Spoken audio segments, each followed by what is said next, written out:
कैसे सा हो लगे आके खुले आम लेला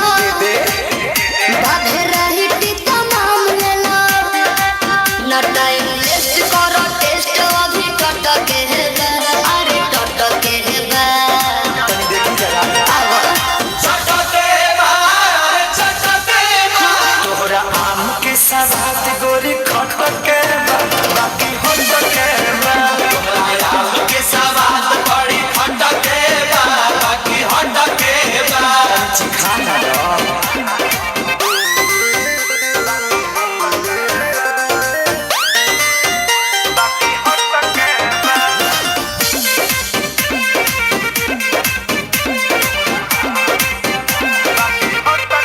खेत खाना दानी बा बाप के बागानी बा ओहरे बागाने के आम बा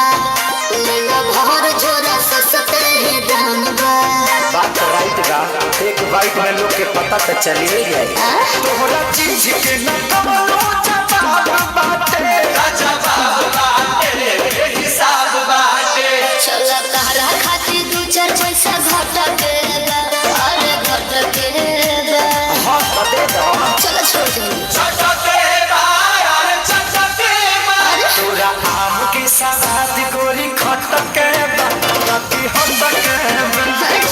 आम के सवाद बड़ी खटके बाकी हटके छुछुर लगता है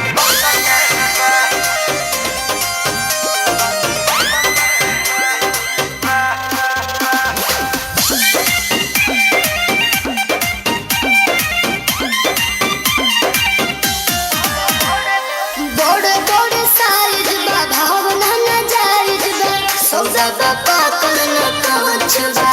बात कहता ने अभिनव साच बा अच्छा तो सुनो हाँ हो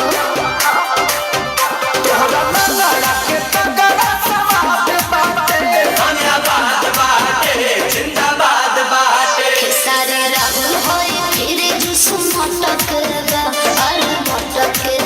बा हाँ तो पहुँच जाए रे सही तोरा आम के सवाद गोरी खटके बाकी हटके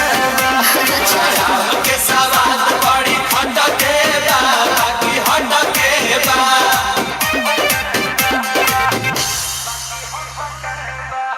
जियो तो एक बार